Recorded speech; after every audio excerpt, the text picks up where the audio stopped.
అని చెప్పి నేరుగా ఇంకా సుగుణమ్మ అయితే ఇంటికి బయలుదేరుతుంది. ఇంకా బాలు కారు పోయింది కదా, కారు పోయిందని ఇంక ఇంట్లో వాళ్ళందరికీ తెలిసిపోతుంది. పాత కారు పోయింది, కొత్త కారు పోయింది, మొత్తం ఖాళీగా ఉంటాడు బాలు. ఒరే బాలు, ఎందుకురా బాధపడుతున్నావు? ఆ కారు నేను కొనిచ్చిందే కదా.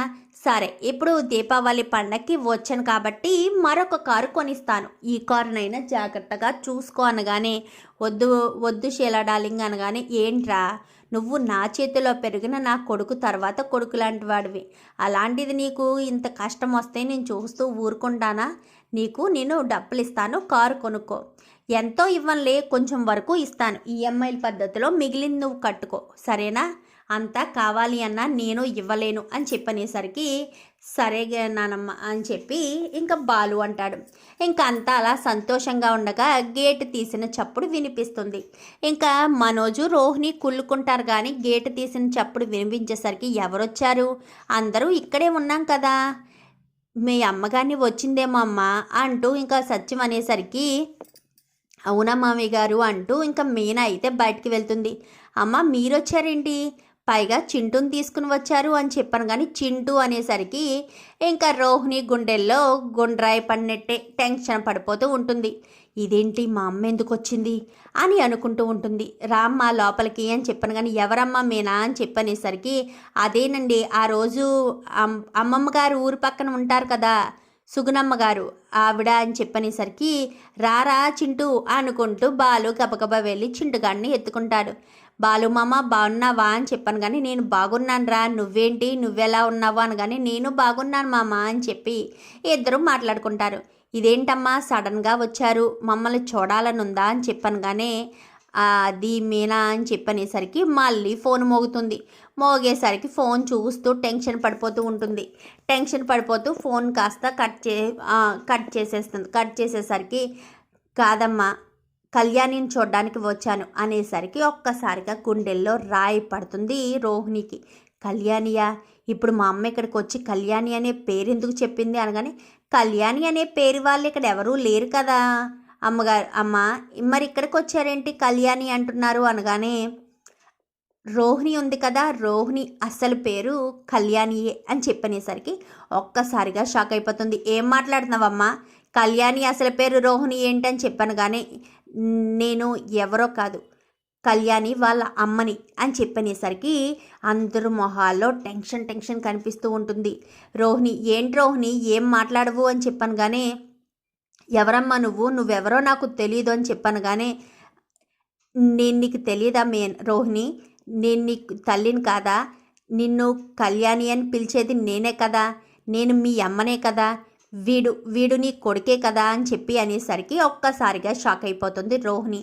ఏంటి రోహిణి, ఈవిడెవరు, ఈవిడ మీ అమ్మ ఏంటి, వీడు నీ కొడుకేంటి, అసలు ఈవిడ ఏం చెప్తుందో నాకు అర్థం కావట్లేదు అనగానే, ఉండు ప్రభావతమ్మ మీరు చెప్పండమ్మా, రోహిణి అసలు పేరేంటి, కళ్యాణియా అని చెప్పనేసరికి, అవును బాలు అని చెప్పాను, కానీ మరి తనకు పెళ్ళయిందా ముందే అని చెప్పాను, కానీ అయ్యింది, 9 సంవత్సరాల క్రితమే తనకు పెళ్ళి జరిగింది, తనకు పుట్టిన కొడుకే ఈ చింటూ అనగానే, అదేంటి మేనత్ కదా, మీ కూతురు ఉంది కదా, మీ కూతురు ఈ రోహిణియేనా, పార్లలమ్మేనా అని చెప్పాను, కానీ అవును బాబు అంటే, మరి అత్తాను కదా పిలుస్తాడు అని చెప్పాను, కానీ అమ్మ అని పిలిస్తే ఆ బిడ్డకు తల్లి కళ్యాణి అన్న విషయం అందరికీ తెలిసిపోతుందని అత్త అని పిలిపించుకుంటుంది అని చెప్పనేసరికి, మరి ఇప్పుడు ఈ విషయం ఎందుకు చెప్పడానికి వచ్చారు అని చెప్పనగానే, ఈ రోజు కాకపోతే రేపైనా సరే నాకు ఏదొకటి జరుగుతుంది, అప్పుడు ఈ పిల్లవాడి పరిస్థితి ఏమైపోవాలి,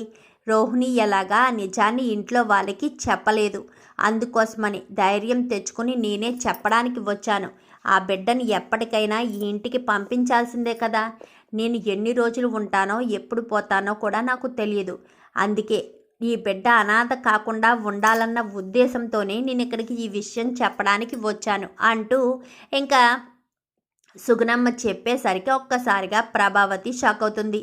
అంటే అమ్ముందంటే మరి మీ నాన్న అని చెప్పనేసరికి, తనకు తండ్రి లేడు, తన తండ్రి చిన్నప్పుడే చనిపోయాడు అని చెప్పనేసరికి, ఏంటి రోహిణి ఏంటిదంతా, మీ అమ్మ అంటుంది నీ కొడుకు అంటున్నాడు మీ నాన్న చిన్నప్పుడే చనిపోయాడంటుంది, ఏది నిజం ఏది అబద్ధం, నువ్వేమో నాకు అమ్మ లేదు, నాన్న మాత్రమే మలేషియాలో బిజినెస్ చేస్తున్నాడని చెప్తున్నావు, మరి ఇదేంటిది అని చెప్పాను. కానీ నేను చెప్పేది నిజమమ్మ, కావాలంటే ఈ ఫొటోస్ చూడండి అంటూ ఇంకా చింటూ ఫోన్లో ఉన్న ఫొటోస్ అన్నీ కూడా చూపించేసరికి ఒక్కసారిగా ప్రభావతి షాక్ అవుతుంది. ఏంటి అంటే ఈ కళ్యాణి, ఈ రోహిణి కళ్యాణి ఇద్దరు ఒక్కటేనా అనగానే ఒక్కటేనమ్మా, తను అసలు పేరు కళ్యాణి, ఈ రాజమండ్రి వచ్చిన తర్వాతే తను రోహిణి అని పేరు మార్చుకుంది అంటూ ఇంకా చెప్పేసరికి ఒక్కసారిగా ఇంకా రోహిణి నా జీవితం నాశనం అయిపోయింది అని అనుకుంటూ ఉంటుంది.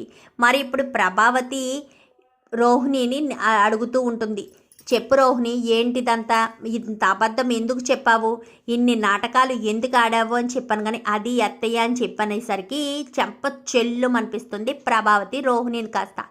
చెప్పు అని చెప్పనేసరికి ఏం చెప్పాలో అర్థం కాని పరిస్థితికి వచ్చేస్తుంది రోహిణి. ఇప్పుడు ఏం చేయాలి, ఏం చెప్పి తప్పించుకోవాలి అని ఆలోచిస్తూ ఉంటుంది. మరి ఇప్పుడు ఆల్రెడీ సుగుణమ్మ చెప్పిన నిజాన్ని ప్రభావతి పూర్తిగా నమ్మేసిందా, మళ్ళీ రోహిణి ఏదైనా అబద్ధం చెప్తుందా? మరి ఈసారి అబద్ధం చెప్తే డైరెక్ట్గా వర్ధనే ఎంట్రీ ఇస్తాడేమో చూద్దాం. మరి రాబోయే ఎపిసోడ్స్లో ఇలాగే జరగాలని మీరు కూడా కోరుకుంటే వీడియో నచ్చితే లైక్ చేయండి, మా ఛానల్ని సబ్స్క్రైబ్ చేసుకోండి. పక్కనే ఉన్న బెల్ సింబల్లో ఆల్ పై క్లిక్ చేయండి. ఎలా చేయడం వల్ల అందరికంటే ముందుగా చూడవచ్చు.